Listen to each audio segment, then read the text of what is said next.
Number 1. Julia, we're considering you for the regional sales director position. You'd still work here at the head office, but it'd mean having to travel more. That might be a problem.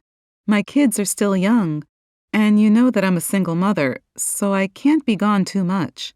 Right. We realize that, but there may be a way to cut down on the trips. We've been trying out video conferencing, and so far, so good. Then I'd certainly be interested. Question. How does the man suggest solving the problem?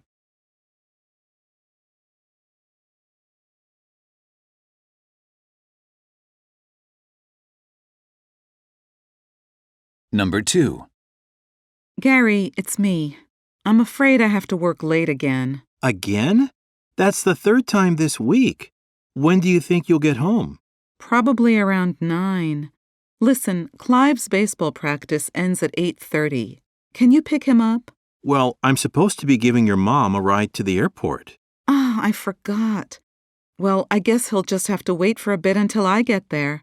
He'll understand, and I'll pick up some dinner for us on my way back. Question. What will the woman do?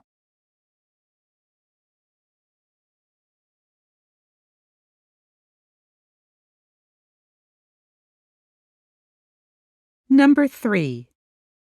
Hey, Steve, wasn't that board meeting really frustrating? Yes, Margaret dominated again. Her constant sniping at others and negativity about fresh ideas is hampering the organization. Should we try talking to her? You think she'll listen? We only joined the board a few months ago. True, but we can't just sit back and do nothing. Let's sound out the president and see if he can encourage her to step down. That's a bit drastic. We should rally the other board members around us first. You're right. Then maybe we can push for her resignation. Question. What do these 2 colleagues decide to do?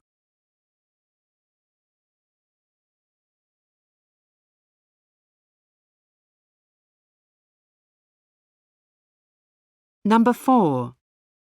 Did you hear that Jason Lind is going to direct a new cable TV series? Isn't he a movie director? Yes, and a very good one, too. I wonder why he decided to go into TV. A lot of film actors have been successful in hit TV shows recently. I suppose it was just a matter of time before directors tried to make the same shift. Well, if his TV debut is anything like his movies, it'll be fantastic. Question. What do we learn about Jason Lind?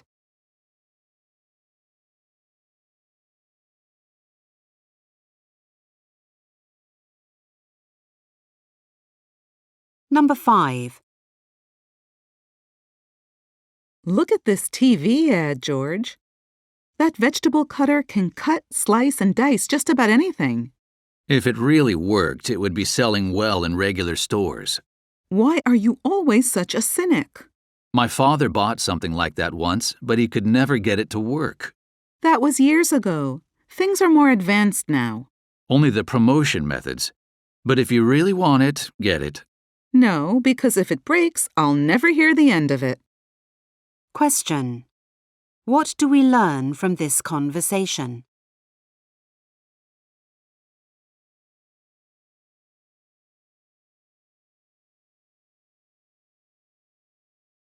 Number 6. See you later, Kay. I'm off to the gym. Since when did you become Mr. Fitness? I got this great deal at the new gym in the mall, a 1-year membership for only $300. And you really think that's a good deal? Well, yeah. All the equipment is state-of-the-art, and they have 4 jacuzzis. You know the place across the street from my office, with the Olympic-sized swimming pool?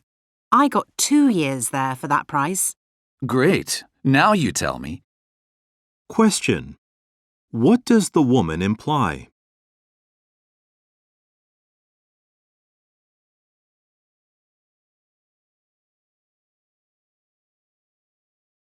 Number 7. Hey, Annie. Long time no see. How's art school going? Pretty well, Mark. I switched my major from fine art to design, and I just got accepted as an intern at a furniture company. Great. But I thought your real love was sculpture. It is, but I had to face reality. I can make a much better living following this career path. Do you think it'll satisfy you enough to do it long term? I guess I'll see how the internship goes. Question. Why did Annie decide to change her major?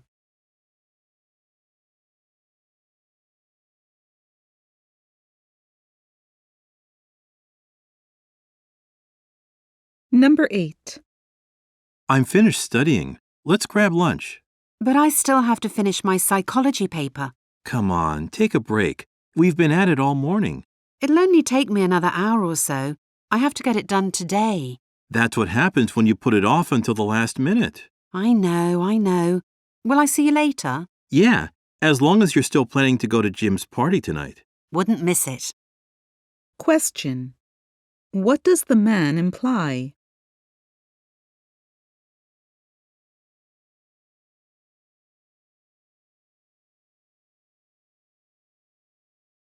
Number 9. Lucas, don't forget Judy's expecting an answer to whether we're going to her daughter's dance recital.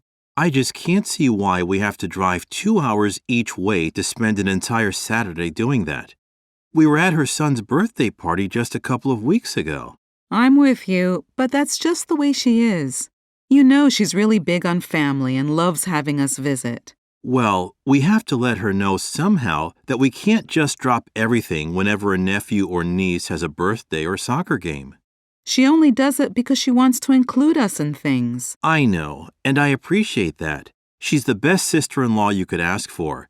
But we've got to draw the line somewhere. Fair enough. We just have to figure out how to wriggle out of this. Maybe I could remind her about my migraines and tell her they're forcing us to limit our trips. Now that's an idea. It's not an outright lie either, although they haven't been that bad recently. Well, I'll send her an email and let her know. But she won't be happy about it. Question. What is the man's opinion?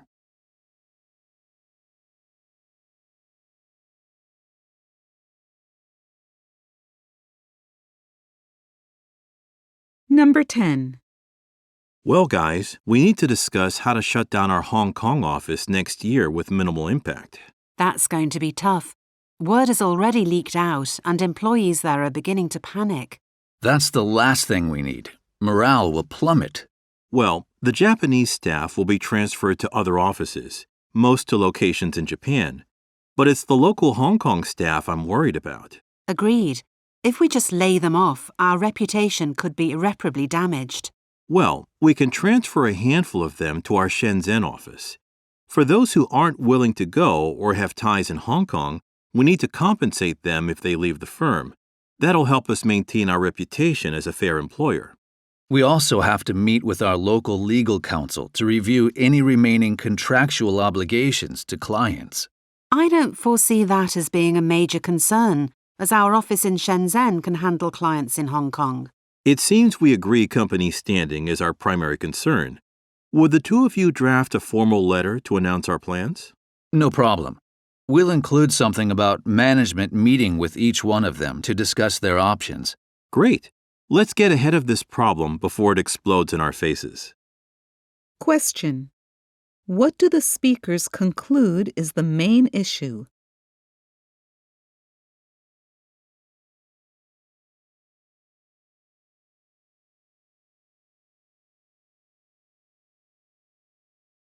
A. Youth Apprenticeship Programs. CareerWise is a large-scale youth apprenticeship program in the U.S. that allows high school students to learn a skill by working at a company. CareerWise is modeled after programs in Switzerland, where over 2/3 of students do apprenticeships.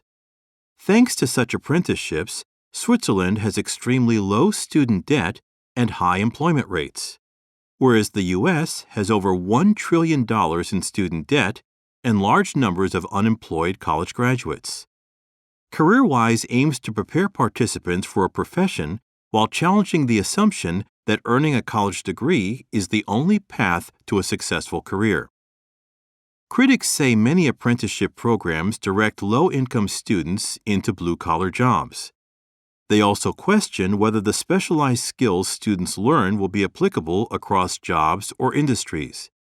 But supporters insist they are highly transferable. What is more, CareerWise offers participants a broad range of industries to choose from, including healthcare and IT. Upon completion of the program, CareerWise apprentices receive their high school diploma, plus college credit and thousands of dollars in wages. They can choose to go on to college, continue at their current job, or seek other employment. Meanwhile, employers benefit by developing a skilled workforce while reducing labor costs. Questions. Number 11. What do we learn about Switzerland's apprenticeship programs?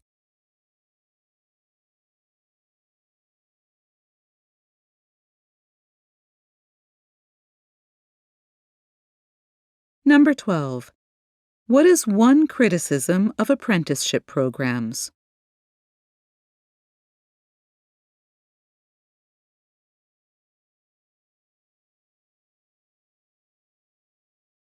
B. Bioplastics. Conventional plastics are made from petroleum, a non-renewable resource. They are also hard to dispose of, as petroleum-based products do not break down easily. To address this, some environmentalists are promoting plastics that are mostly made using plant materials. Known as bioplastics, these require fewer fossil fuel resources to produce. For proponents, the ability of bioplastics to break down into natural, mostly harmless materials is considered their biggest selling point. Their biodegradability, however, often depends on high-temperature processes at specialized factories, which most places do not have. Consequently, after they can no longer be used, bioplastics are often buried in landfills, where they may release methane, a greenhouse gas that damages the ozone layer. Also, if bioplastics get mixed in with ordinary plastics during the recycling process, they can damage the recycling infrastructure and ruin entire batches of recycled plastic. Bioplastics require a separate recycling system in order to be reused, which is expensive and inconvenient. Another drawback is that chemical fertilizers and pesticides would be required to cultivate enough plants to make the bioplastics industry globally viable. Therefore, many people want to increase the recycling of regular plastics rather than expanding the use of bioplastics. Questions. Number 13. What is one advantage of bioplastics?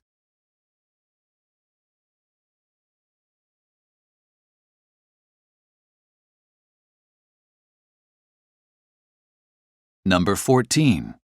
What is one problem with used bioplastics?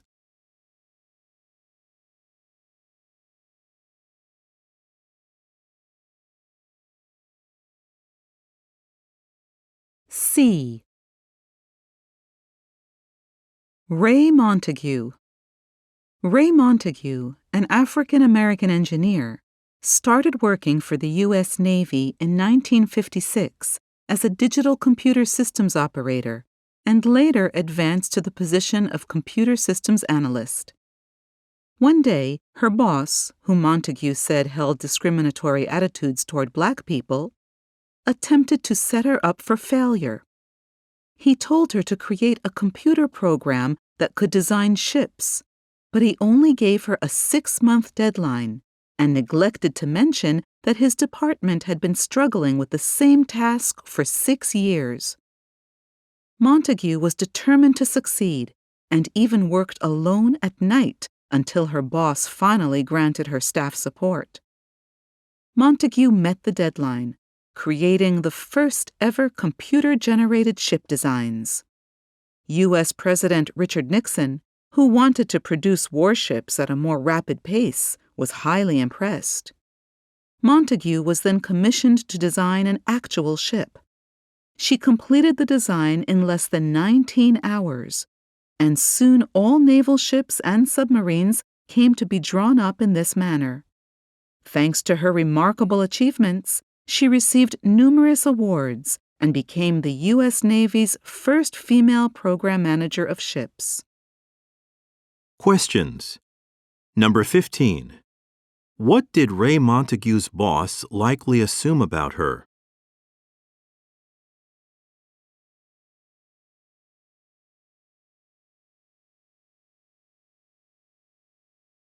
Number 16. What is Montague remembered for?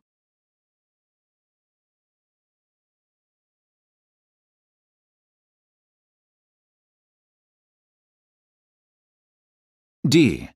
Salps and the environment. Salps are small, transparent marine organisms that resemble jellyfish. Their unique life cycle and ability to change sex make them fascinating creatures. In their initial stage as females, they go through a reproductive process called budding, during which they produce exact copies of themselves without mating. These tiny clones are linked together in a chain, with each female clone containing a single egg. Later, when the chains have matured, they break apart. Meanwhile, the original female salp becomes male and fertilizes nearby eggs. The resulting female embryos eventually swim out and create their own chain of clones. Salps have been drawing the attention of scientists because of their potential to help fight climate change. Algae, which make up a significant portion of salps' diet, must absorb CO2 in order to grow. Salps' consumption of algae means they also take in the associated carbon. This is then turned into a waste product that sinks to the bottom of the ocean floor, effectively preventing the carbon from returning to the atmosphere.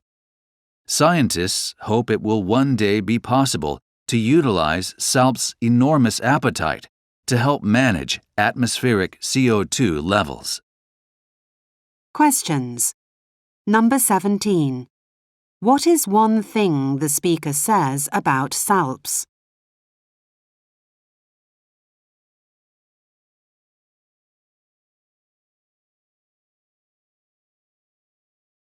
Number 18. How might salps help fight climate change?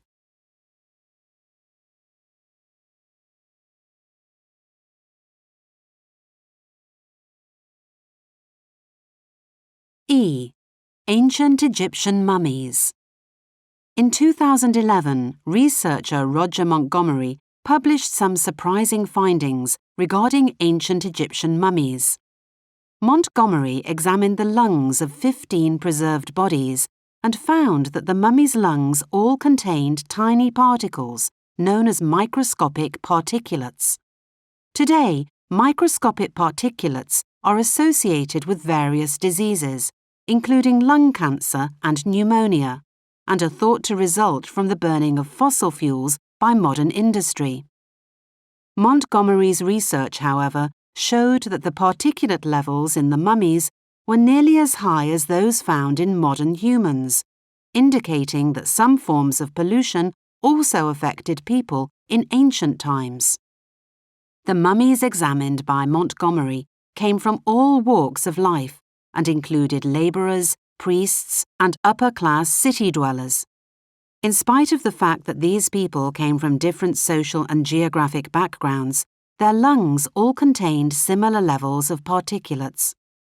Montgomery therefore speculated that the particulates probably produced by metalworking, mining, or even fires for cooking could have been spread throughout the population by sandstorms, which are common to the region. The research suggests that the majority of ancient Egyptians suffered from the ill effects of having microscopic particulates in their lungs. Questions. Number 19. What was surprising about the Egyptian mummies?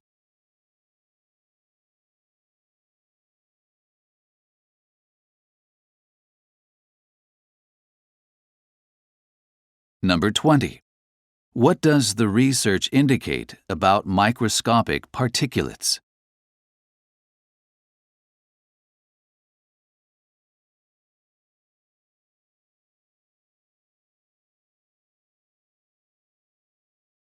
F. You have 10 seconds to read the situation and question number 21.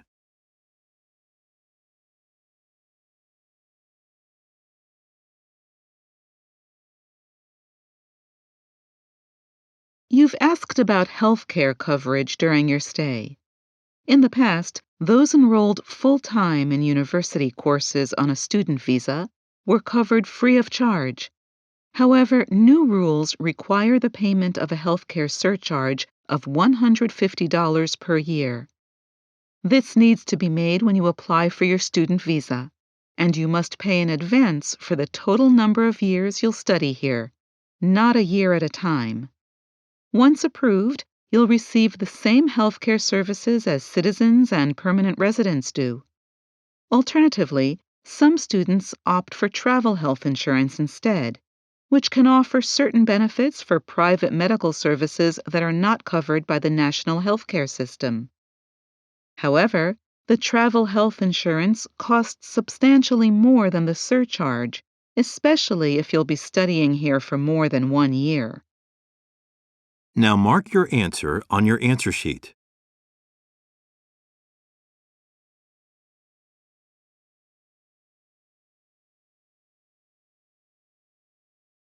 G. You have 10 seconds to read the situation and question number 22.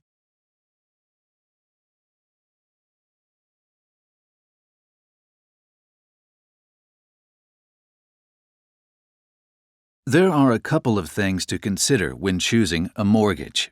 First, the term of the loan. You're quite young, so a 30-year loan would be reasonable. Of course, a 20-year loan would cost less overall.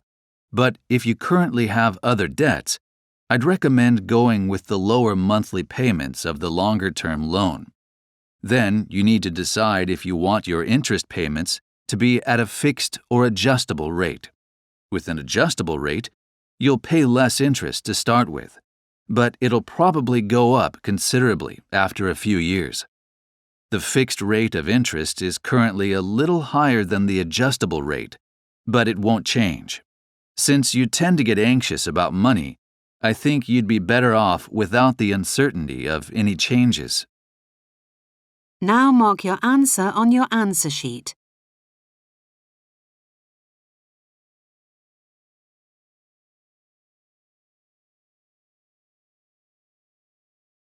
H. You have 10 seconds to read the situation and question number 23.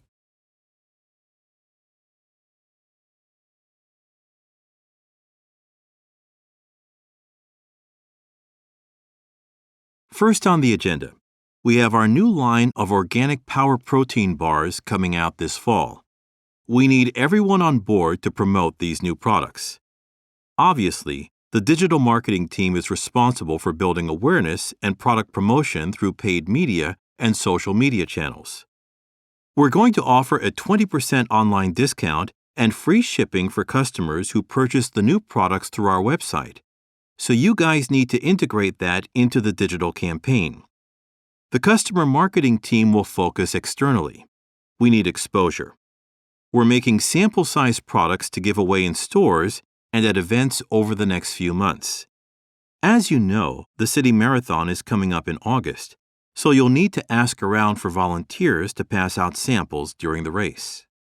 You'll also need to identify further opportunities and locations, but that can be done once the marathon promotion is set. Now mark your answer on your answer sheet.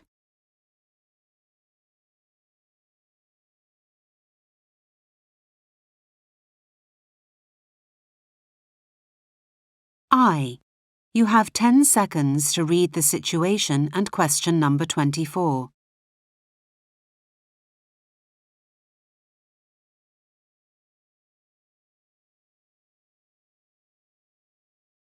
Our smallest truck is 3 meters. Generally speaking, this is best for a studio or small one-bedroom apartment with minimal furniture. The charge for this would be $545. Our medium-sized truck is 4.5 meters. It's best for 2-bedroom apartments or small homes with up to 100 square meters of living space. It's just $150 more than the smallest truck at $695. Our 6-meter truck is big enough for 3-bedroom apartments and costs $895 per day. Currently, our largest truck happens to be on special at $995. At 7 meters long, it moves a 200-square-meter property. Finally, if you'd prefer, we could offer a couple of professional movers for an extra $200. These guys are great at maximizing truck space and can squeeze in some extra items. Now mark your answer on your answer sheet.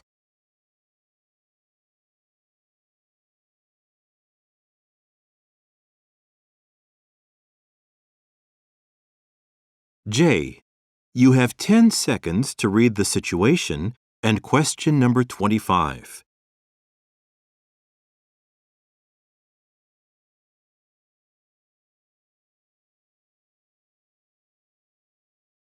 As you know, when you leave the country, you're entitled to claim back some of your compulsory pension payments. The refund process depends on how much is in your pension account. If it is less than $5,000, you can fill out the online form, and all the money you've paid will be transferred to your bank account within 2 weeks. If you've paid more, you'll need to download and print out the Certification of Immigration Status form and submit it by mail. To complete that form, you'll need your tax file number, your passport with your visa, and your bank account details. You should apply before you leave, as it can be difficult to certify the necessary documents once you're out of the country. Finally, bear in mind you won't receive any payments while your visa is still valid. Now mark your answer on your answer sheet.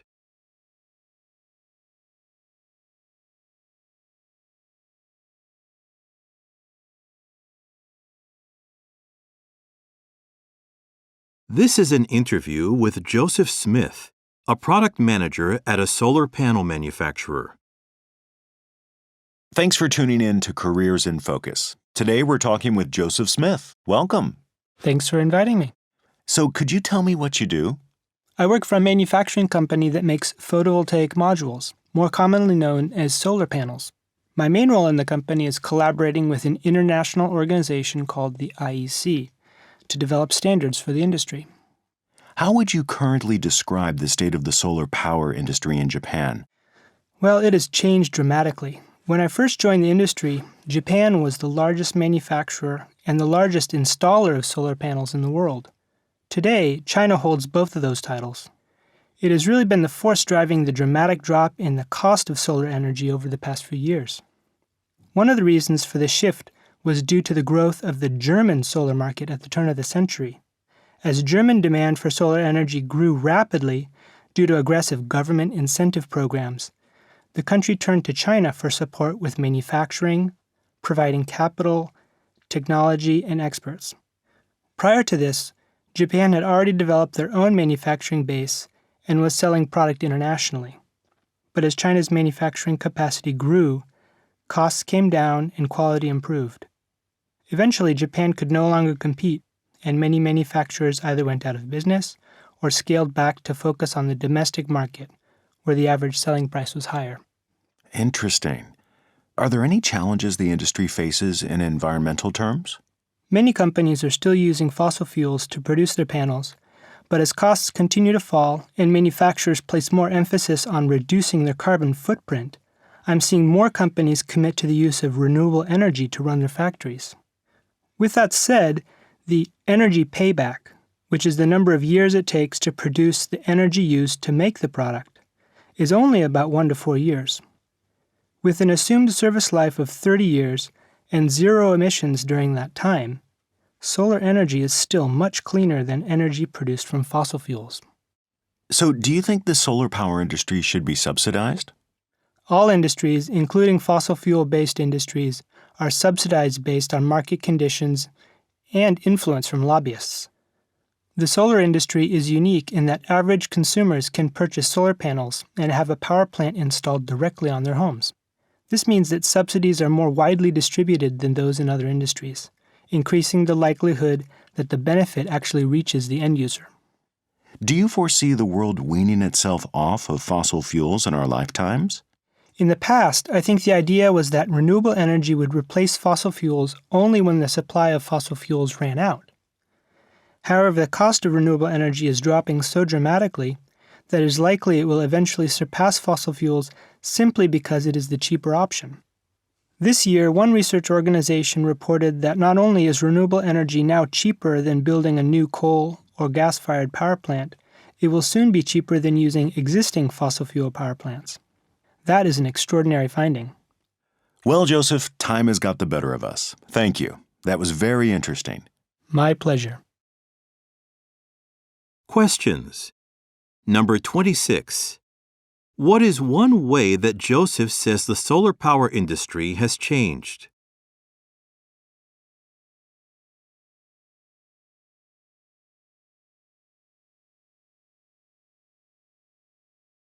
Number 27. What is one thing that Joseph thinks will affect the popularity of renewable energy in the future?